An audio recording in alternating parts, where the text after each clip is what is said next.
Hello, everyone. Hello, John. It's really great to have you here today.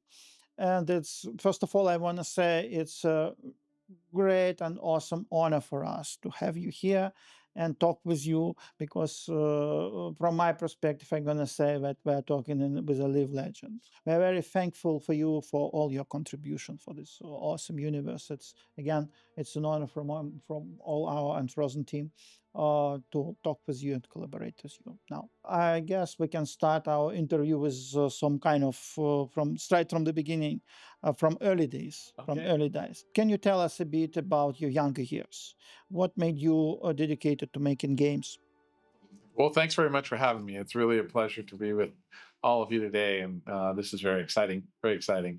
So, my early days, I was just loved board games. I loved RPGs and tabletop games, and that was like a passion throughout all my childhood. Was playing games, and came across computer games very early, and I was like, "Oh, this is what I want to play now." And so when I saw that, I'm like, I knew I had to get involved. And I mean, the first thing I did was just play computer games nonstop, the early games.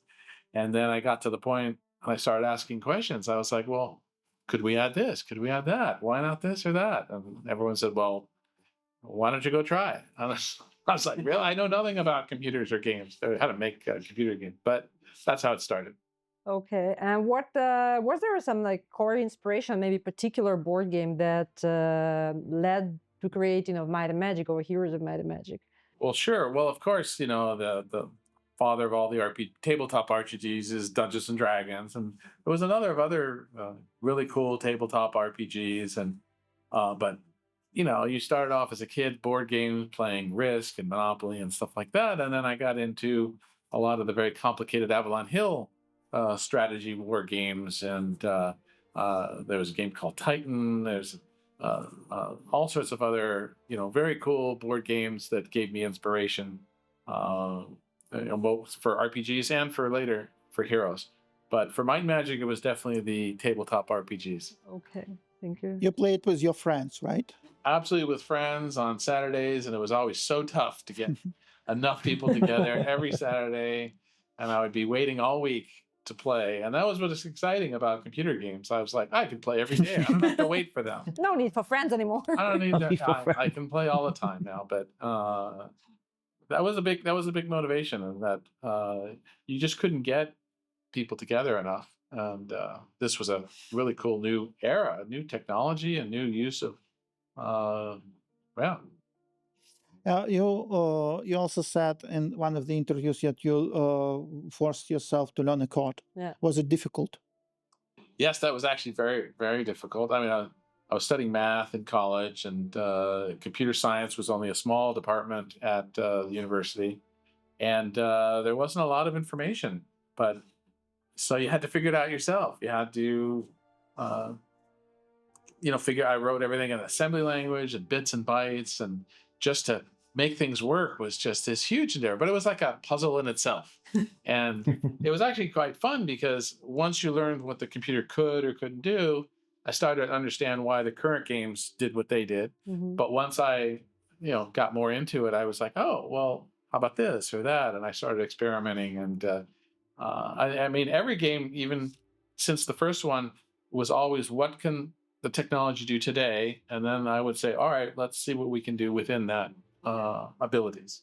So, as you said, you learn how to code, you learn how to make Might of Magic from scratch. But was it always called Might of Magic, or did you have like some other ideas for the name for the series?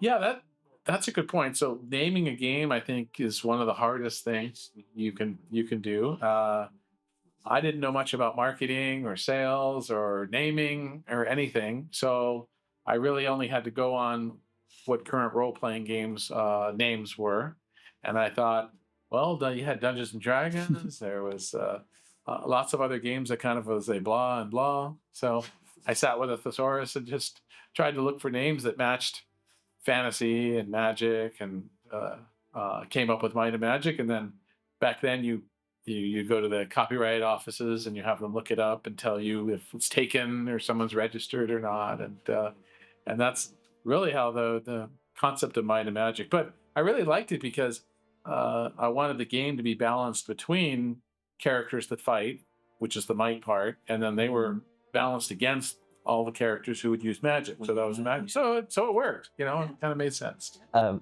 small follow-up to this. Did you know that later on they made a game based on Might and Magic and they called it Sword and Sorcery? Oh, I didn't actually know it was based on Might and Magic, but yeah, Yeah, they got inspired by the name. inspired. Yeah. Okay, I have some specific game design question. Can you tell us, if possible, where the idea of stacks came from?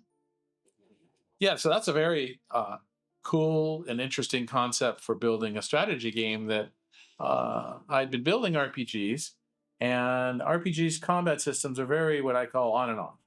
You start the battle, everyone has a certain amount of resources as hit points, but when the battle ends, you either won or you didn't win. And then you went on, you got all your hit points back, and you went on to the next battle. But for a strategy game, and I learned from playing a lot of board games, it was all about resource management. And Heroes was all about managing your resources. So initially you had the resources you gathered up, and you had to use those up, and you had to get more. So that led me to the idea of, well, if I could use creatures as resources, I could emulate what I was doing back in board games, and you'd use them up as you played, and then you had to go get more. And it was a very different combat system than RPGs with on-off. And so the basic premise was, okay, you start, you gather some creatures, you go out, you adventure, you lose some, you lose some, you lose some, you're depleting your resources, and then you'd have to go back and gather more. And I was like, that is going to be great. So you basically can't just snowball. You have to like keep also, apart from just fighting, you also have to like do some management, like in the resource control part. What came out of the strategy and fun was during the combat sequences, if you were good, you would lose less. Yeah. And the more you learned the tactics, you would lose less than if you just said, auto, and you lost half your units because they were kind of dumb. Essentially, the more proficient you become with the game, the fewer losses you will accrue over the time. Okay. Yeah, and that feedback loop was so much fun to both play as a player and to figure it out. It made you feel, oh, I know how I'm going to beat this one and not lose any creatures. And that was like a challenge. So I love that. That was really great. Okay, thank you. Let's come back a bit to technology question, right? So I was also quite amazed, how you did such fantastic things, which limited amount of possibilities in terms of technologies, because we know that in the 80s and 90s the computers were not so powerful as now. There was no engine. You told us that you forced yourself to learn assembler, which is just ridiculous, just ridiculous achievement. So my question is, was there any particular idea or maybe feature which you wanted to implement in Heroes of Might and Magic games and wasn't able to do? Well, I obviously had a lot more ideas than we had technology to create. And but it was actually an interesting circular concept of, as the computers got a little bit more powerful, there were things we could do that we couldn't do in the previous game. And it made you open your eyes to new game ideas, and doing things in the background in real time and keeping track of things was something that came about with more powerful computers that they couldn't do at first. In fact, I couldn't have done the CPU opponent in Heroes 1 in King's Bounty. There wasn't enough computer power really to do that logic. So King's Bounty was restricted in being more of a algorithmic opponents as opposed to Heroes 1, where we had the actual enemy players acting like real players. So that was something that came out of the technology. And there's just many that came up. I think I mentioned in working on Might and Magic 6 and the new 3D engine, there was a lot happening with physics. I would have loved to have added that into a sandbox-like experience. But there's been lots. So lots, not just one or two, but many. Many, absolutely. And every year, new tech would be available and things could happen. And I actually should mention a real big one that matters to us actually meeting in this meeting, which is sound.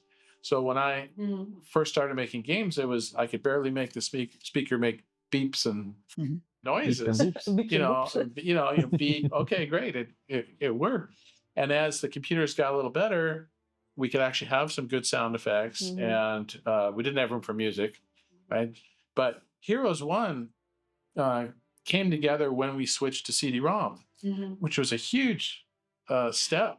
That all of a sudden now we're like, oh, we have a lot more room. What can we do? And my head of sound, Rob King, he was like, oh, I know what I want to do with it. I know what to do. We're going to do some amazing music. And I'm like, okay, we would have never let him before. We had no room. But now with the first CD-ROM, I was like, okay, what can you do? And boy, did he deliver. Yeah. And the rest was history. The rest was history. So, as we know, we have the two series. We have Might and Magic, which are the RPGs, and they focus on exploration and learning about the world that they are set in. And we have the Heroes of Might and Magic as a turn-based strategy. But were there like any other maybe genres that you wanted to take the series into, like maybe RTS or MMO? Oh, absolutely. So RTS I was fascinated with. It was the way of the future with real time, and especially with the internet and multiplayer coming, that was a whole nother excitement. But and you mentioned MMO. What I really thought the future for Might and Magic RPG was multiplayer, and the first game I saw was a game called Meridian 59, and 3DO had this game, and that's one of the big reasons I was excited to work with them, because I thought Might and Magic moving to multiplayer would be an online game, which later became MMOs, and actually started to work down that path. But I really believe that was the future for RPGs at that point. Okay, talking about Might and Magic, obviously we saw several of your interviews, and I guess most common question is most common one. You are probably bored of it. What's your favorite Heroes of Might and Magic game? But my question is different. Okay. We know that we all know that you are always answering that your favorite one was Heroes 2 and Heroes 3, right? But my question is, what's your favorite Might and Magic game, which you're really proud of? Oh boy, The question of picking the different, the favorite child. Favorite child, child. It's a bit more difficult. Just like that mean. well, as a personal accomplishment, the first one was, so crazy. I look back and I go, how did I even do that? I mean, if I got up today, I'm like, there's no way. So that one obviously has a special place. And The first one. The first one. But I do have to say, I originally had an idea for a story that went through a whole series, and it culminated with World of Zine. So I was very happy with how we brought Clouds and Darkside together, and we put it in the one idea, and it culminated the whole story of the entire series into World of Zine. That was really nice, pulling that up. Maybe not everyone knows, so I'm gonna explain a bit. But the original concept of like the Might and Magic, like the special sauce, let's say, was that the game featured the fantasy realms that, in fact, and that we learned usually in the end of the Might and Magic games, were the sci-fi spaceships. Yeah. Was there any particular idea or inspiration behind that concept? Oh, absolutely. So I was a big fan of science fiction and fantasy and Star Trek and Twilight Zone and lots of books and science fiction. And there was this one episode of Star Trek, the original 1960s series, and it was called For the World is Hollow and I Have Touched the Sky.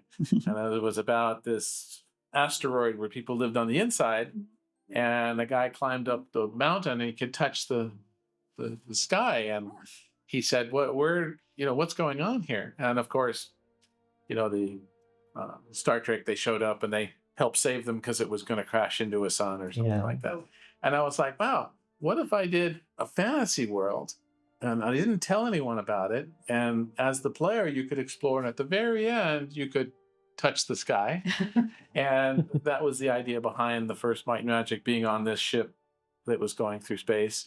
And then only at the very end, I let you just a little tidbit of, there's something more to this world than touch a bit of a sky. Just a little bit more. Okay. So that was the inspiration. Oh, that's interesting. I never thought of it.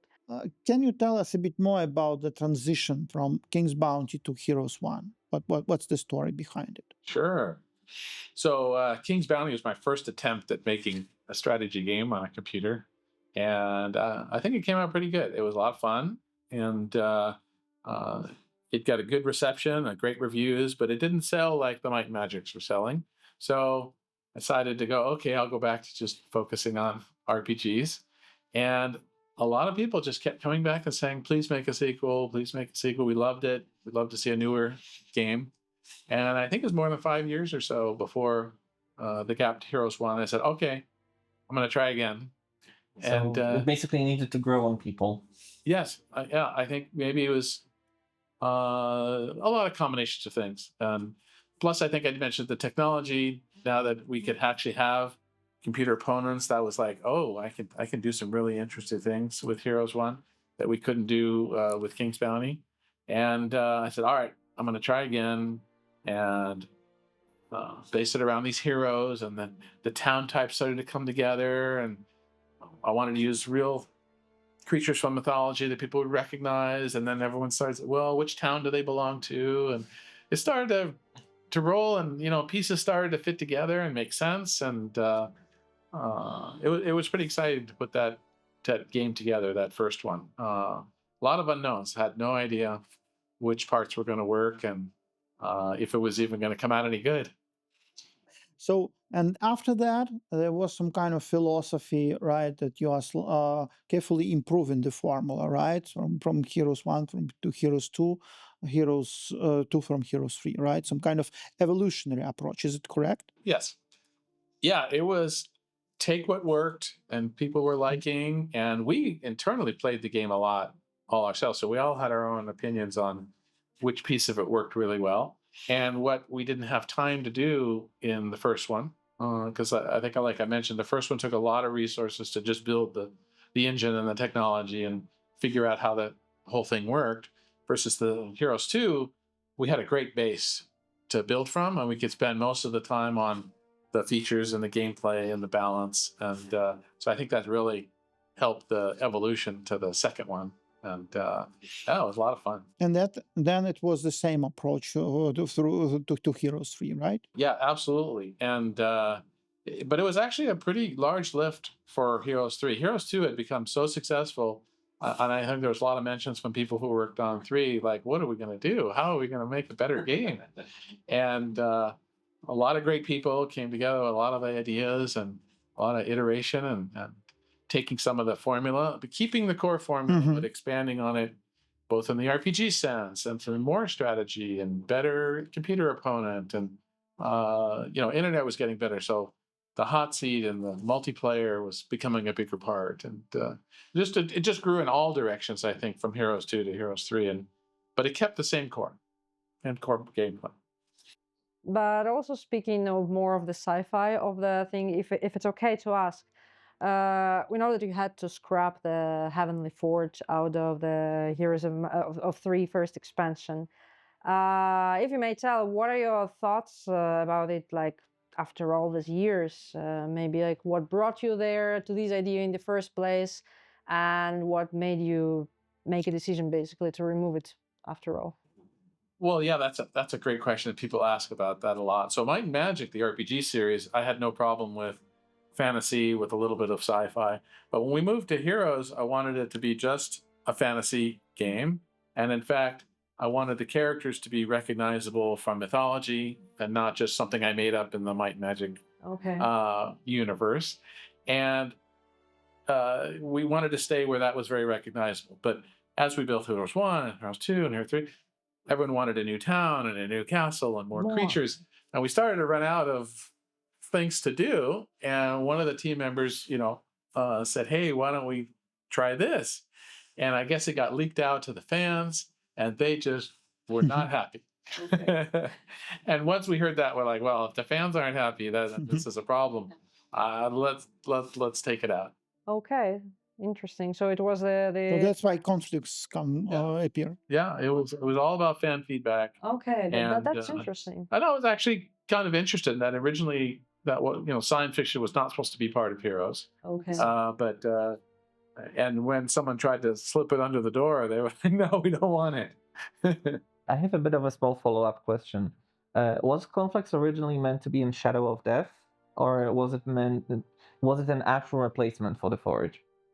Uh, I think there was probably some of both. We were working on a lot of different Concept at the projects. same There was time. expansions or sequel or compilation packs, and as you well know, we took a lot of fan made material and we actually put it into some of the expansion packs we released and whatnot. So I think it was part of the whole process. But it's a while ago now, so you're really testing me. Okay, talking about what happened next, Heroes 4, right? What do you think was done well or went too well, for your opinion? What after all these years, what do you think about the project itself? Well, I think it came out very, very good actually. It it was a point where I think I had peaked or finished with Heroes 3, and a lot of the team was going to take on the next step. And one of the big ideas on what are we going to do next? What are we going to do next? Everyone wants a sequel, and it's like, oh my gosh, we just went through this huge thing to get Heroes 3 and all the features for that. And one of the things on the table that half the team really liked was they wanted to put the heroes on the battlefield. And then the other half were like, sacrilege, we can't do that. That's not going to work. And me coming from the strategy background, I was worried that it would diminish the whole concept of the stacks of creatures and the resources. When you have heroes on battlefield. Yeah, it would feel much more like an RPG where all the battles would be on or off instead of with attrition. Not everyone liked that idea either. Yeah, so not everyone was like it, but at the same time, in every game we made and everything we added, there were people who liked things that other people didn't.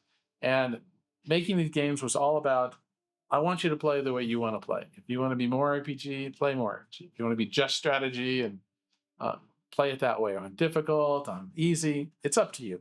So I said, all right, let's do it. And let's see if we can make it work. And new game mechanics came out of it. And there's a whole line of people who loved the RPG-ness of their heroes battling the world and beating stacks of creatures. It created just a different experience, and I think it expanded the game, and I think it came out pretty well. So, as you mentioned, we're like picking out those pieces and making them fit together to create like the perfect combination. But what do you think is this sort of like secret ingredient that makes the Heroes of Might and Magic games so successful? Yeah, I ask myself that a lot. Why this game just keeps going and it just is so fun to play. I think one of the biggest things was I wanted the game to have enough variables that every time you play, you could try something new and you could change factions, you can change difficulty, you can change settings, size of map. And just like the board games I played in the past, I love playing them over and over again with different strategies. And I think keeping that philosophy for this game is what I think keeps it going to this day.